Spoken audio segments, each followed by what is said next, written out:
Good evening, everybody. I would like to call the March 13th Program and Budget meeting to order. And with that, I'll start with our mission statement. Macomb County Community Mental Health, guided by the values, strengths, and informed choices of the people we serve, provides quality services which promote recovery, community participation, self-sufficiency, and independence. Next is an adoption of the agenda with one change. I'd like to remove the receive and file.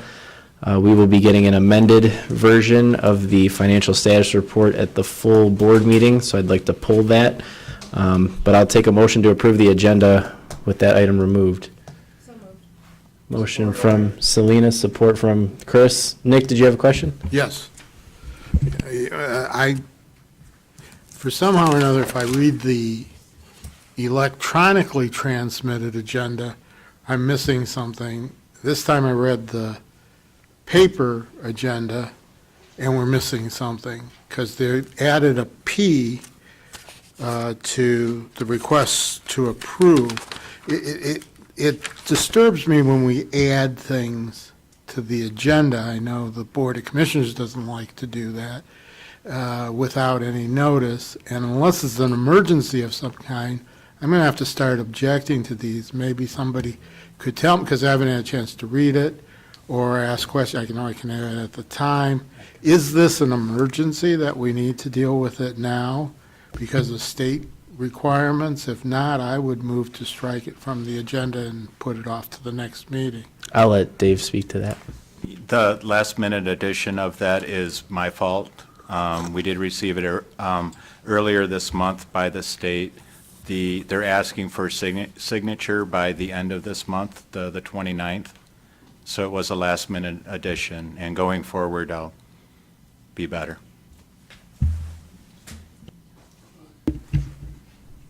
Okay.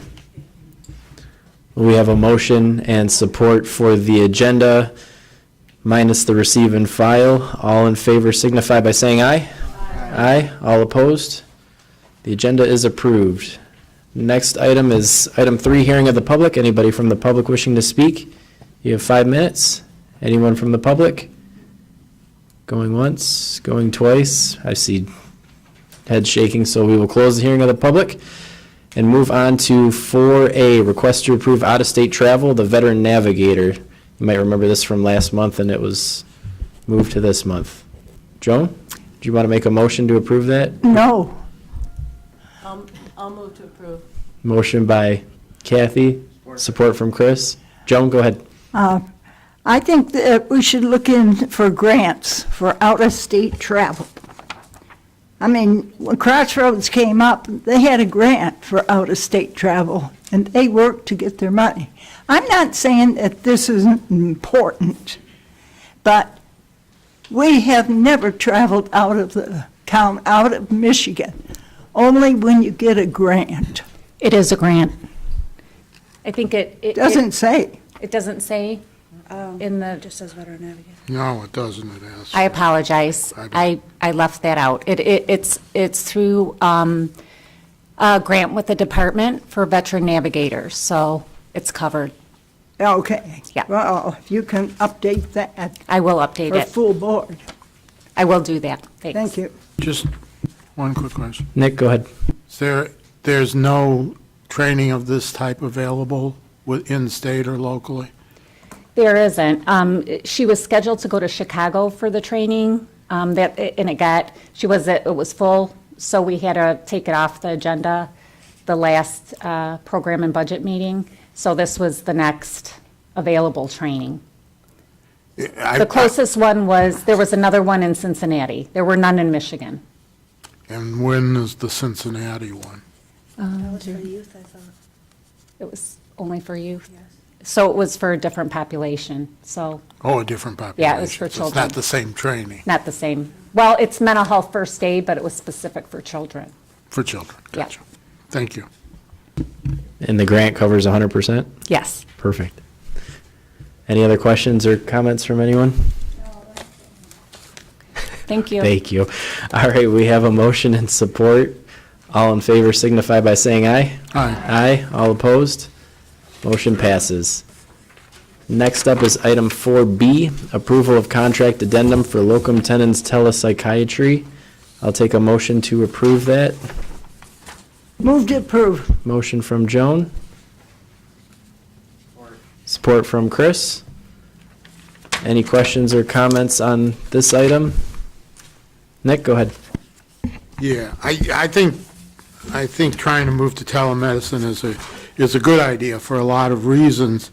What I am concerned about with this addendum, and maybe whoever prepared it can explain it, the documentation that went with it not only included a number of changes that were referenced in the summary, but also have a number of areas that talk about deletions from the contract, but that are not specified here. We didn't get the actual language, which I'm happy with the summary, don't get me wrong, the actual language.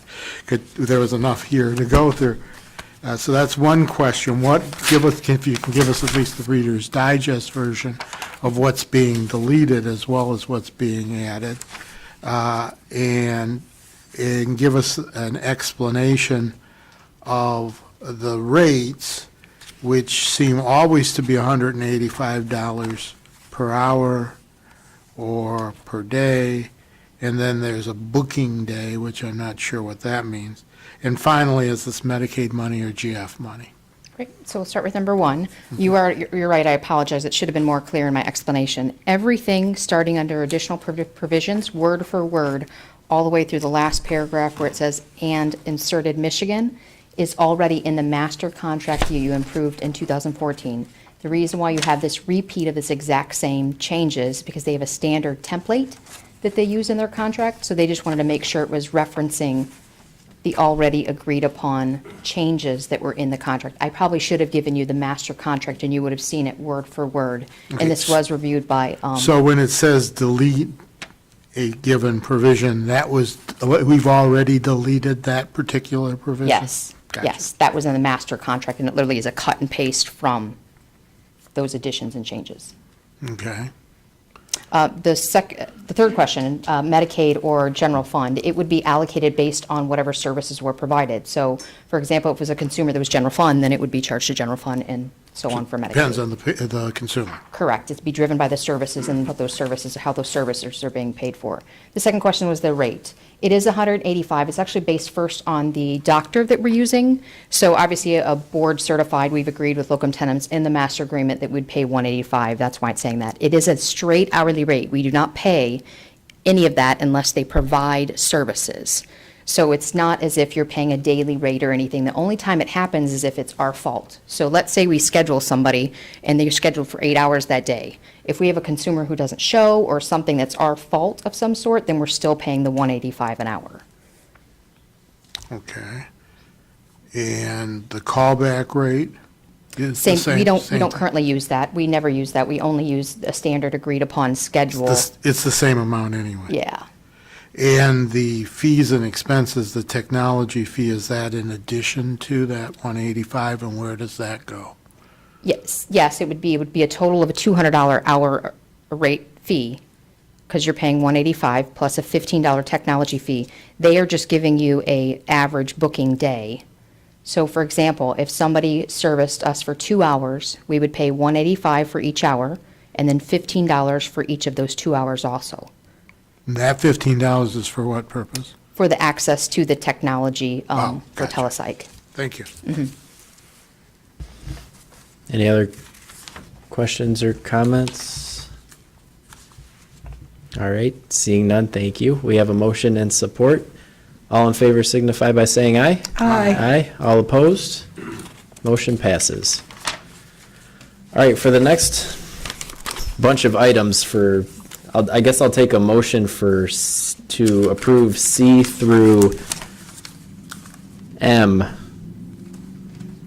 to move them forward, and then we could bring Kathy? I'll make a motion to approve items 4C through K, because those are all updated.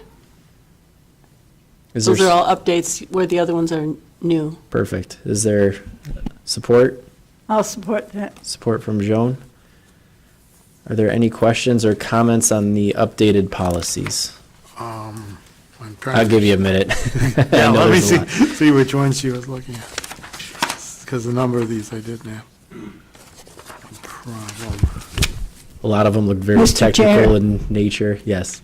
I like that, I did go through all these. I didn't read them all, but I did read the last page where it gives the summary of them. And I thought that was very good. That's different. So thank you for that. Absolutely. Yes. I thought it might make it easier. Very Because helpful. I don't think the contracts, I look at them, but thank you for doing that. Sure. Okay. Nick, go ahead. On the credentialing and re-credentialing, this applies to whom? It applies to all licensed staff, so staff that are billing for services, that's who it applies to. Okay. And I want to commend you or whoever did it on the ORR provision that noted that we weren't going to hold somebody responsible for a recipient rights violation if their action was in defense of themselves or others or in defense of the consumer. You might remember we had a blow-up over Yeah, that that. wasn't me. Well, I'm just whoever the did it, conduit for that. pardon me? I'm just the conduit for that. Okay, well, conduit back a thank you. I will, For the definitely. person who made that note, Okay. because we did have one recipient rights violation a while back where an aide had simply stepped in between a consumer and his mother as he was about to attack her and took very reasonable action and restrained action, but it Right. wasn't in the person-centered plan, and therefore there was a rights violation brought. This makes it clear that she had a right to do that because that's just normally what anybody would do Right. in those sorts of situations. I was a little concerned, and this was more not in terms of the policies, but in the notes as to those cases where the actions of someone brings a recipient rights violation against someone for an action that may also be a crime. And it require, there's certain requirements in state law already Right. that require certain people to act, to be reporters to the, Correct. to the appropriate criminal agency, legal community, or Authorities. law enforcement community. Procedure 6A says all allegations of abuse, neglect, or mistreatment agent or shall be reported to the appropriate supervisor. What it does, and there's another section that I haven't got in front of me that says needs to go, certain ones at least need to be made to law enforcement, but it isn't clear in these policies who is responsible For for reporting. making that report, whether it's a self-report, whether it's the supervisor, whether it's ORR, whether it's, community mental health. I can take that back to Mark. Mark is the author of all the rights policies, Okay, so. and it's more of a clarification Right. question, but I'll I think bring- it's a good clarification. That way staff know how to proceed appropriately. Right, one of the rights violations, which I kind of like, but it's also kind of vague, that we've added over and above what's in the code, but because it's vague, I worry about those instances where an employee isn't advised that this is a rights violation because it's so general that anything could be a rights violation. But I'll take that up with Mark at the appropriate time. Okay, all right, thank you.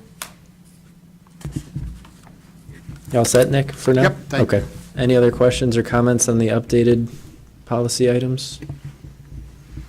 All right, seeing none, we have a motion and support for C through K. All in favor signify by saying aye. Aye. Aye. All opposed? Motion passes. All right, next we will do item L, new MCCMH MCO policy 10-370 HIPAA privacy breach assessment and notification. I'll take a motion to approve. Motion from Susan. Support from Lori.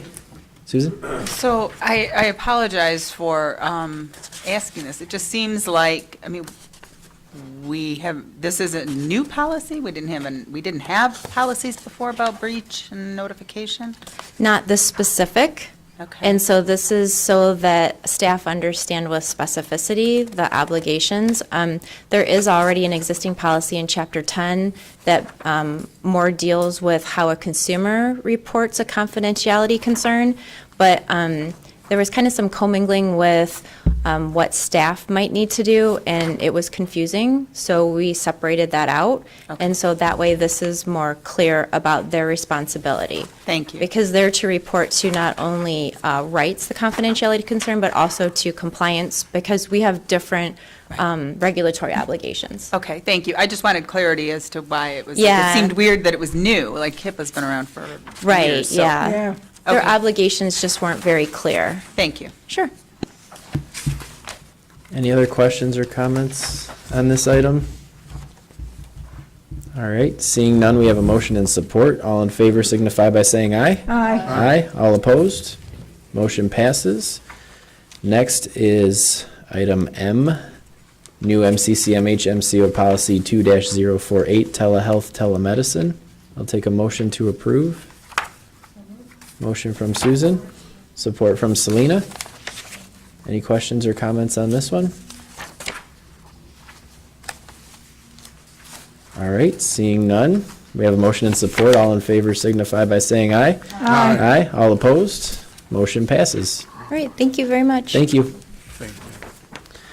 All right, next up is item N, request to approve Macosa fiscal year 2019 budget amendment number 1. I'll take a motion to approve. So moved. Motion from Joan, support from Chris. Are there questions or comments on this one as Randy slowly walks up? Hesitantly.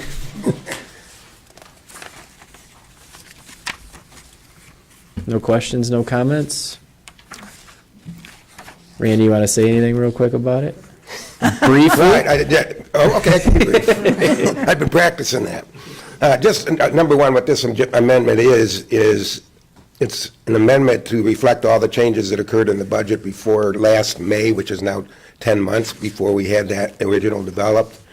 And it reflects the increase of the SOAR, the state opioid response grant that we got in, and also some other changes that occurred to it. But it's basically just to kind of balance it out and update it with real dollars. We did, whenever we do our initial budget, we don't have the allocation from the state for the block grant or any other dollars, so we're operating without until we can get these. So we need this approved so we can move on. But I'll be happy to answer any questions. Oh, just one other thing. Remember, the Oversight Policy Board did vote on this. The purple areas is the local funds, and they vote, and they actually approve the local funds, and then the rest is sent to you, and they offered their recommendations that you approve the full budget. So, how's that? Perfect. Wow. Yeah. Give us some money. Questions or comments? All right, seeing none, we have a motion and support. All in favor signify by saying aye. Aye. All opposed? Motion passes. All right, next is item O, approve request to contract with CARE of Southeastern Michigan to implement SOR Individualized Placement Services Grant. I'll take a motion from Susan, support from Selena. Do you need an explanation, or I hope I gave you plenty here? that You could did just make fine. Nick has decision a, on. Nick has a question. We're on the what? No, we're off the. The one with CARE. Item O. Yeah. Yep. Any questions or comments on this one? Joan? Thank you, Mr. Chair. What is the president and CEO? Do you see the dollars required? Is that monthly, or is that, Did you see it on page 164? Page,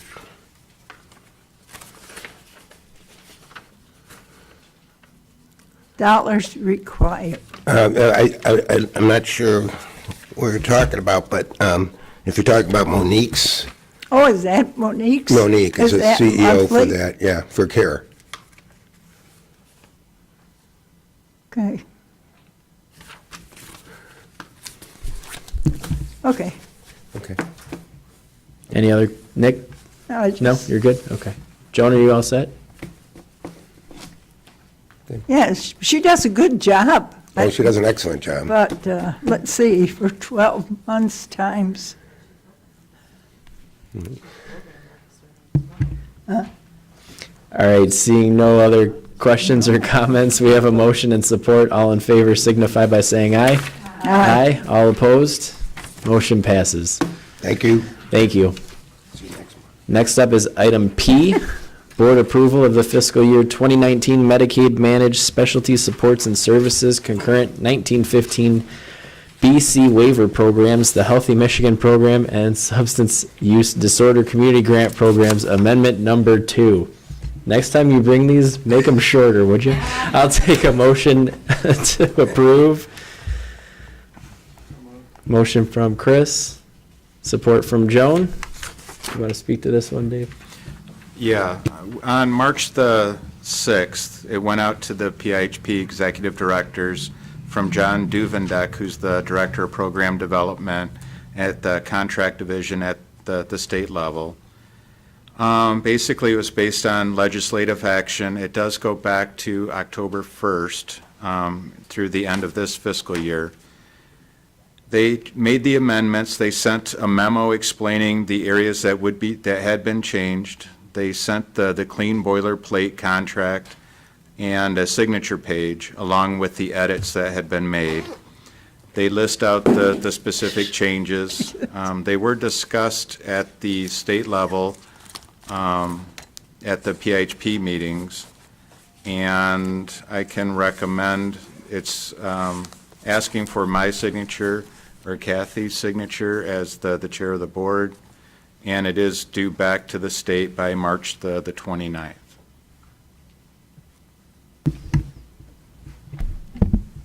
Kathy? How many of these are significant changes? And when I say significant, I guess what I mean is that the legislation had changed quite differently than what we're used to. I didn't Having to see deal with- anything significant. I went through, based on the email communications with the other PIHP directors, I did go into some of the referenced areas, and there wasn't anything that raised a red flag.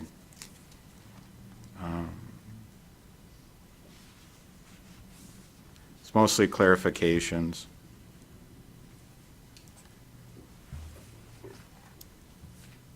Okay. There was a lot of discussion, I don't know, Randy, if you want to come back up, about the GAIN training was the one that had the most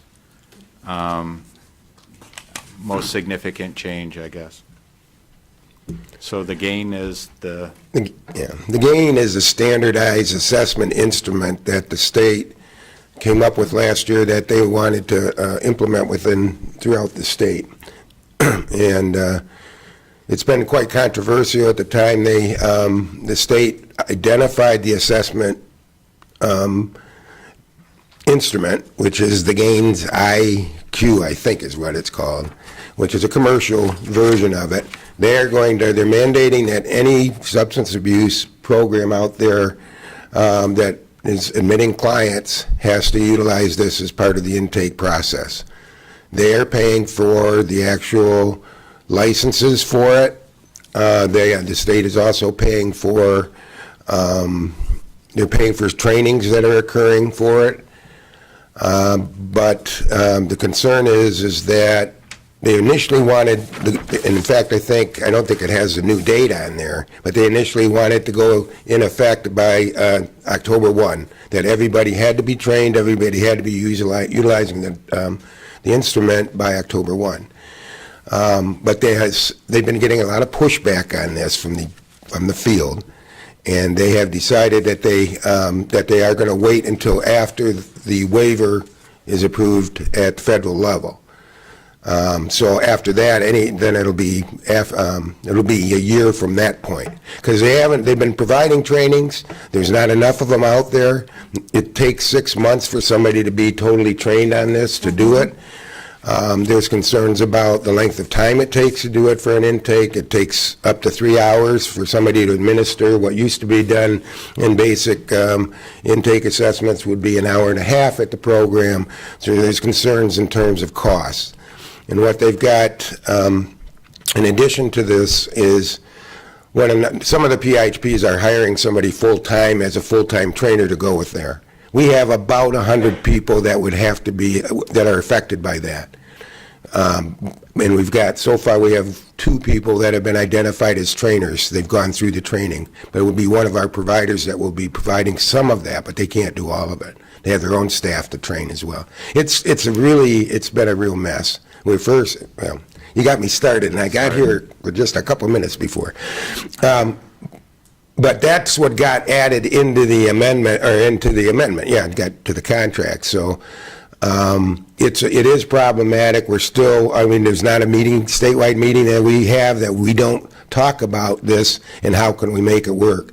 And we, in fact, identified additional costs for all the PIHPs for this that came up to almost $8 million. So that's in addition to what the state has already put in, which is close to that. Just a follow-up, is this the Yep. same one that you were referring to last month, or is this an additional? No, I think I referred to that last month. Okay, Yeah. thank you. Susan? So it's interesting, too, because the supporting document talks about the money. They're making us make these changes, but there's no idea at this point what financial gain or loss this means for us, right? So we're kind of we have to accept this, but when do we get the money impact? Any ideas? Well, that's what negotiation is on. It's still going on with the state. Okay. The additional costs are going to be is if it takes 2.5 to 3 hours to do that and adds another hour or more per intake, our providers are going to come back to us and say, we can't do it for the same amount of money. We want an increase in terms of that. Right. So that'll be the next step. Well, and you're talking about just the gains, Yeah. just the gains section of this, which is, I forget which number it was, but that was listed here. But there's, I think it's like the third dot from the bottom. But, there's a lot of other stuff in here, too, right? You're speaking just about one bullet point, Yeah. and there's a lot of other bullet points in here. Any idea of when we're gonna, is this a positive cash flow or negative? I don't know, I'm a little nervous. I know we have to adopt it, right, because we have to, but, boy, it's, The only answer I have, and it's not a good answer, there has been some discussion at the state level about a mid-course correction for April.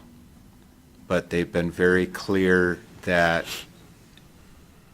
there's no promises. and it's March 13th, like, Right. really? They're- They're gonna get something in place by April? They've been collecting data from around the state and looking at it and looking and making comments like, well, we may make some changes in April. No promises, but we may. So you can't hang your hat on that. I'm not going to give a percentage. We'll keep an eye out and ear out for that.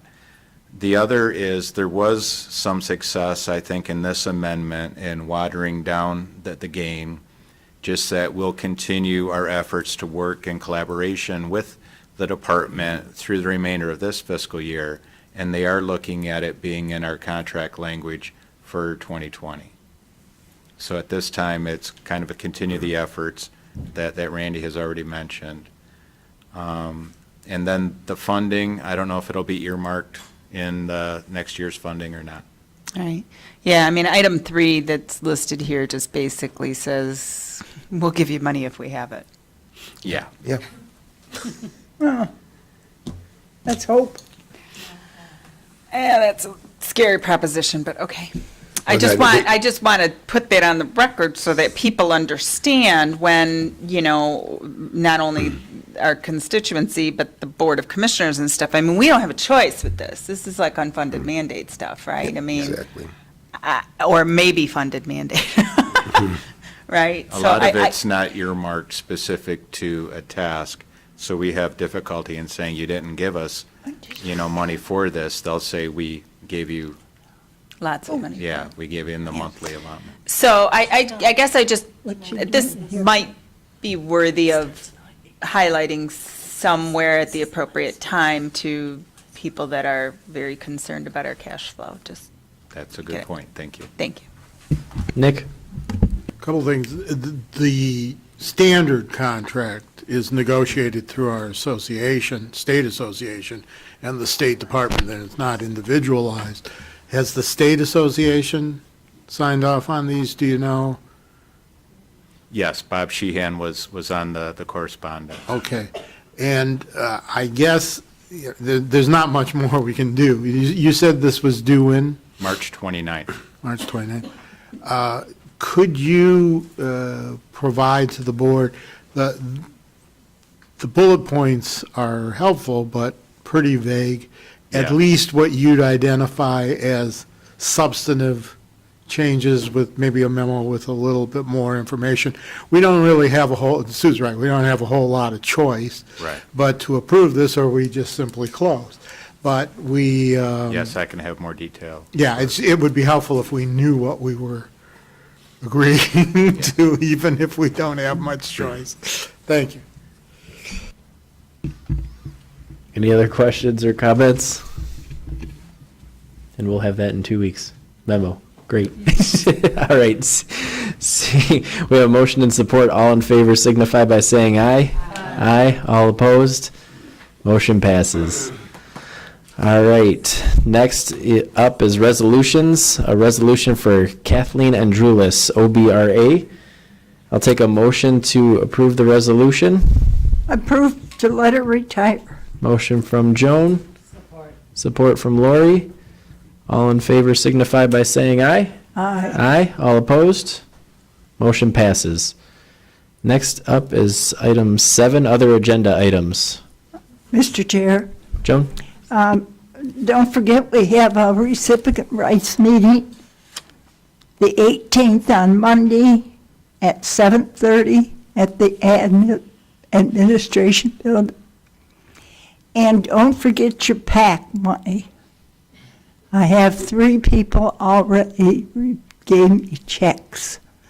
So we'll have them in by April, I hope, the middle of April.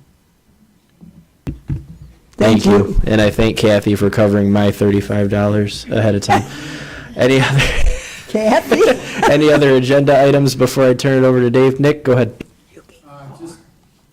Just a couple of things. I'm disappointed to see that the financial health statement is being put off. Just the paper that we've gotten in the mail raises some concerns about the ISF going up and down and all around. And we seem to get different figures. They're not tied to utilization, just as a heads up, because if our expenses are higher because of higher utilization, that's beyond our control, of course, and should be. But there's, again, there seems to be some real serious problems with the budget reporting that we're getting, so I hope we will get to that sooner rather than later. The other thing I wanted to report to you all about, as you know, because I sent you an email, we had the box lunch program with legislators this afternoon. There are lots of things going on, so we didn't have as good a attendance as we would have liked, but we had a fairly good attendance under the circumstances. We ordered too many lunches, so Joan, you'll be happy to know that leftovers we brought over to the Crossroads.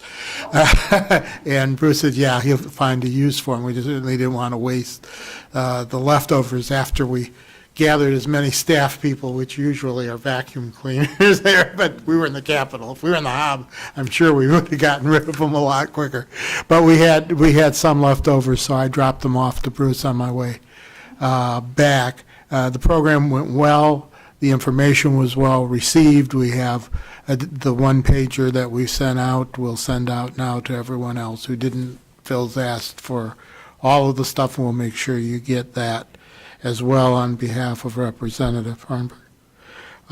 But it went well, and we're still working on setting up a meeting with the governor's office and the department to bring them the same information in as regards to the findings of the town hall meetings. Thank you, Nick. And I just wanted to mention briefly that the Board of Commissioners, we met this afternoon and we selected 4 community mental health members to the board, 1 returning, 3 are new. We have Megan Burke, Linda Bush, who you all know, Ryan Fantuzzi, and Dana Freers. So they will all be starting in April. So just wanted to let you all know that. And with that, I'll turn it over to Dave. Thank you. What I wanted to add to the agenda was actually under item P, but we will also, for the full board meeting, have the updated amended financial status report from the end of last fiscal year available for you at the board meeting. I was invited to attend the Board of Commissioners meeting earlier today. Went well. They were very kind. I did mention to them that I was working on a report to this board that was due by the end of the month. They did ask for that a copy be shared, so it'll go through this board, and then you guys can make any recommendations from that point. It's coming along. There will be some changes to the timeline based on some recent events, but that'll be evident in the revised FSR from last fiscal year. So if there's any questions, I'm happy to answer those. But Any questions, comments? All right, seeing none, we'll close other agenda items and move on to the hearing of the public. Anybody from the public? Randy, you want to come up again? Going once, going twice. All right, we will close hearing of the public. With that, I'll take a motion to adjourn. Motion from Selena, support from Joan. All in favor? Aye. All opposed? We are adjourned. Thank you all. Have a good night.